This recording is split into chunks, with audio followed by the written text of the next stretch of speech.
আসসালামু আলাইকুম সুপ্রিয় শিক্ষার্থীরা, আজকে আমরা এইচএসসি 2025 সালে পরীক্ষা আসছে কুমিল্লা বোর্ডের 8 নং যে প্রশ্ন আসছে সেটা সলভ করার চেষ্টা করব। তো আমরা একটু উদ্দীপক দেখে নিই। এই যে আমার কাছে প্রোগ্রাম আছে, এটা আসছে আমার এন নির্ণয়, অর্থাৎ এই কি বলে লিপ ইয়ার নির্ণয়ের প্রোগ্রাম। এই যে স্টার্ট ইনপুট ইয়ার, যে ওয়াইকে 400 দ্বারা ভাগ করে ভাগশেষ 0 হবে, নো হলে আবার ওয়াইকে 100 দ্বারা হবে না, আবার 4 দেওয়া হবে। যদি নো হয় তাহলে নট লিপ ইয়ার, আর যদি হয় তাহলে কি, দুটো যদি হয় তাহলে কি লিপ ইয়ার। এই আমরা স্ক্রিনশট নিয়ে নিই প্রশ্নটা, আর আমরা এখনই সলভে চলে যাবো। আচ্ছা গেল। আচ্ছা, প্রথম প্রশ্ন আছে ইন্টারপ্রেটার কি। ইন্টারপ্রেটার একটি অনুবাদক প্রোগ্রাম, যা কি করে প্রতি লাইন বাই লাইন কি করে প্রোগ্রামকে অনুবাদ করে। আমরা এভাবে লিখতে পারি যে ইন্টারপ্রেটার হলো একটি অনুবাদ প্রোগ্রাম যা উচ্চ স্তরের প্রোগ্রামকে এক লাইন করে মেশিন কোডে রূপান্তর করে। বুঝা গেছে? আচ্ছা, এখন আমরা ক নাম্বার দেখি। আমরা জানি কি কম্পাইলার ইন্টারপ্রেটার দুটোই অনুবাদক প্রোগ্রাম। আচ্ছা, ইন্টারপ্রেটার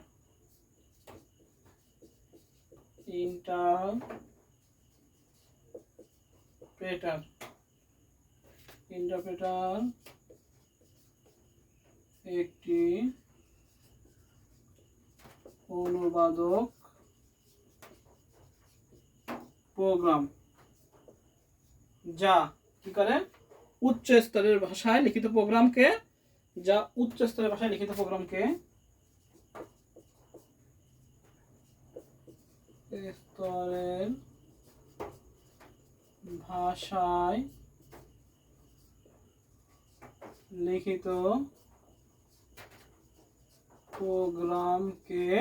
কি করে লাইন বাই লাইন, অর্থাৎ এক ইন্টারপ্রেটার হলো এক লাইন বাই লাইন কি করে মেশিন কোডে রূপান্তর করে।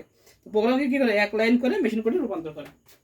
প্রোগ্রামকে লাইন বাই লাইন দিদি এবার সুন্দর হবে, লাইন বাই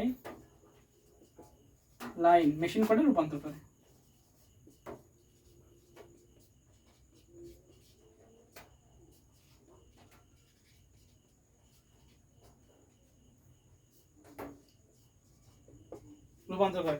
তো ইন্টারপ্রেটার কি? ইন্টারপ্রেটার একটি অনুবাদক প্রোগ্রাম যা উচ্চ স্তরের ভাষায় লিখিত প্রোগ্রামকে লাইন বাই লাইন মেশিন কোডে কি করে রূপান্তর করে। আচ্ছা, এবার খতে আসি। বলছে সি প্রোগ্রামে ধ্রুবক ঘোষণার দুটো নিয়ম। আচ্ছা, খ বলছে কনস্ট্যান্ট বা ধ্রুবক কনস্ট্যান্ট ঘোষণার দুটো নিয়ম কি? সেই নিয়ম হলো পদ্ধতি কি কনস্ট্যান্ট কিওয়ার্ড ও ডিফাইন প্রসেসর। তো কনস্ট্যান্ট কিওয়ার্ড আমরা লিখে দুটো পদ্ধতি কি, কনস্ট্যান্ট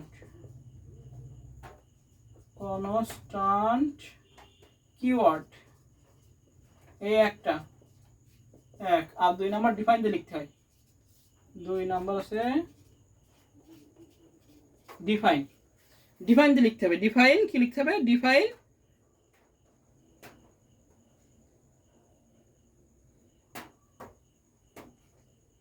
প্রিপ্রসেসর, ডিফাইন প্রিপ্রসেসর সেন্সর। এটা হলো এক নাম্বার হলো ডিফাইন কনস্ট্যান্ট কিওয়ার্ড আর কি ডিফাইন প্রসেসর। এখন নিয়ম কি? কনস্ট্যান্ট কিওয়ার্ড ব্যবহার করে একটি ভেরিয়েবলকে ধ্রুবক হিসেবে ঘোষণা করা হয়। যদি একটি ভেরিয়েবল কনস্ট্যান্ট হিসেবে ঘোষণা করা হয় তাহলে তার মান পরিবর্তন করা যায় না। আমরা যেমন বলতে পারি এই যে এটা হলো কি, যেমন বলতে পারি আমরা কনস্ট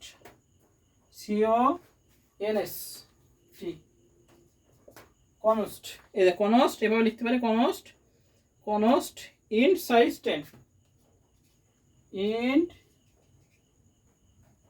সাইজ সমান সমান 10। এটা তাহলে 10 মানে 10ই থাকবে, এরা চেঞ্জ করা যাবে না। ঠিক আছে, এই একটা পদ্ধতি আছে। আর একটা লিখতে পারি কনস্ট ফ্লোট পাই, কনস্ট ফ্লোট পাই সমান সমান 3.1416। এটা গেল এক নম্বর, এভাবে করা যাবে। হ্যাঁ, আরেকটা হলো ডিফাইন প্রসেসর। কিভাবে করতে হবে? ডিফাইন প্রসেসরটা এভাবে করতে হবে, ডিফাইন পাই 3.1416 এভাবে। এটা 2 নাম্বার রুল। এভাবে কি করা যায়? কনস্ট্যান্ট ঘোষণা করা যায়।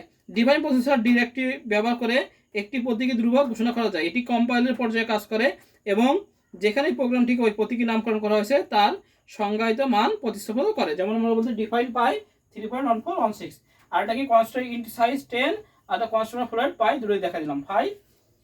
3.1416 এটা লিখে দিলে মোটামুটি আমরা দুইয়ের ভিতর দুই পাবো। দুটো নিয়ম বলেছে তো, একটা হলো কনস্ট্যান্ট কিওয়ার্ড আর একটা হলো ডিফাইন প্রসেসর ডিরেক্টিভ।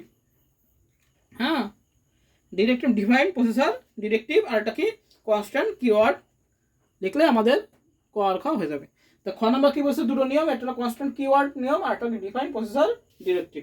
সেটা কিভাবে লেখা যায়, constant in size 10 constant fluoride pi 3.1416 এটা গেল 1 নম্বর রুল, আর এটা ডিফাইন পাই দিয়ে 3.1416 এটা 2 নম্বর রুল। ক্লিয়ার?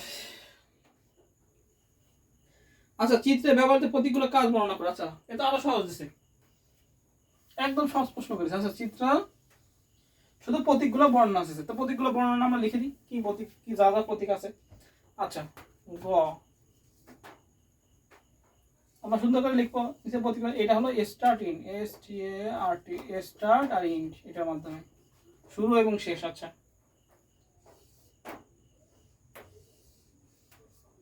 এটা হলো ইনপুট আউটপুট, ইনপুট আউটপুট। এটা হলো প্রক্রিয়াকরণ মানে প্রসেস।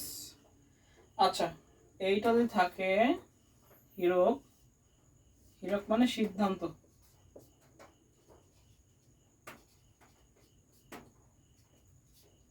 সিদ্ধান্ত। আচ্ছা, সুন্দর করে লিখি,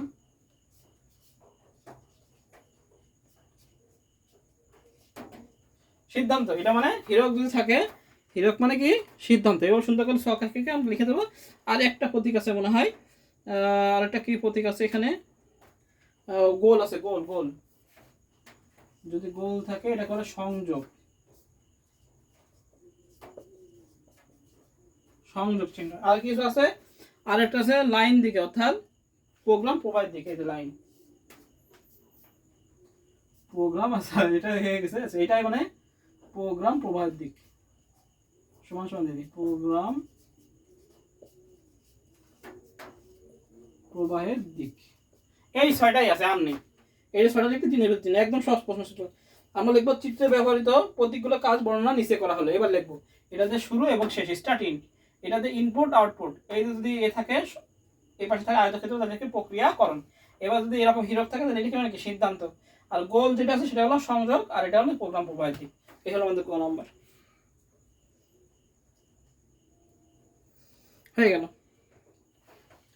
আচ্ছা, ঘ নাম্বার বলছে উল্লেখিত ফ্লোচার্ট অনুসরণ করে। আচ্ছা, বলছে উল্লেখিত ফ্লোচার্ট অনুসরণ করে, তাহলে আর একবারে প্রোগ্রাম লেখা যাবে না, যেহেতু এদের উল্লেখিত প্রোগ্রাম অনুযায়ী বলেছে, তাহলে ফ্লোচার্ট অনুসরণ করে সি প্রোগ্রাম লেখো, তাহলে আমরা একবারেই সূত্রগুলো বসাই দিতাম সব। আচ্ছা, ঘ নাম্বার দেখি এবার, বুঝে দিলাম এটা। তাহলে উল্লেখিত যে ফ্লোচার্টটা ছিল সেটা হলো আমাদের লিপ ইয়ার নির্ণয়ের ফ্লোচার্ট, তো সেটা আমরা এখন শুরু করব। এখানে সূত্র মূত্র সব, সূত্র সব দেওয়া আছে, আমরা শুধু সূত্র লিখে বসাই দেবো আর সব হয়ে যাবে, একদম সহজ। আছে ঘ, সূত্র তো দেওয়া আছে, আমাদের সূত্র কষ্ট করে লেখা লাগছে না, সূত্র দেওয়া আছে তাই না, তো আমরা সেভাবে লিখবো। আচ্ছা, দেখি প্রোগ্রাম ইনক্লুড stdio.h, আচ্ছা হ্যাশ দেবে কে,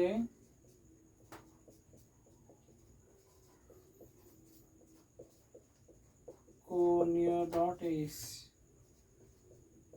void main, ভিতরে ঢুকলাম। আচ্ছা, ভিতরে ঢোকার পরে এখানে কি দিতে হবে, ইন্ট, ইন্ট কি নিতে হবে ওয়াই, এখানে বলে দিতেছে ইন্ট ওয়াই, আমরা ছোটতে নেব, এখানে বড় দিতেছে, আমরা ছোটতে নেব, প্রোগ্রামে সব ছোটতেই হয়, বুঝা গেছে। এবার দেখো প্রিন্ট, এবার হলো সিএলআর এসসিআর, এটা ক্লিয়ার স্ক্রিনটা দিলেও হয় না দিলেও হয়, প্রিন্ট এফ দেব ইন্টার ইয়ার, একটি ইয়ার চাপো ইন্টার ইয়ার। এবার ওয়াই যে মানটা আছে সেটাকে স্ক্যানএফ দিয়ে আমাদের ইনপুট নিয়ে নিতে হবে। আচ্ছা, স্ক্যানএফ পার্সেন্ট দিলাম ডি, যেহেতু ইন্টিজার সেহেতু আমরা আর কি আছে ওয়াই দিয়ে নিলাম ইনপুট।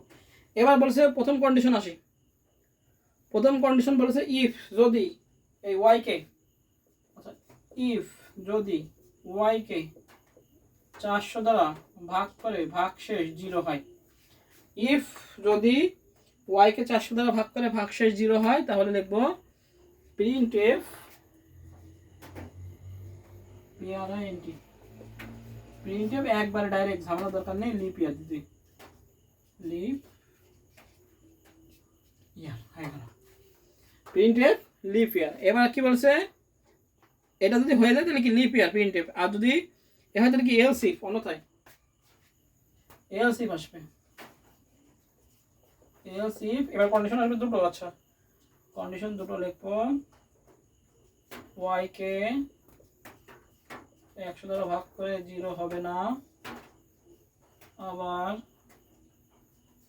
y কে 4 দ্বারা ভাগ করে 0 হবে। যদি হয় আমরা প্রিন্টএফ এটাও লিখবো লিপ ইয়ার, আর যদি না হয় এলস, অন্যথায় not leap year, else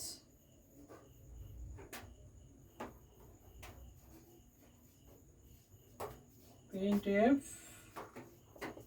not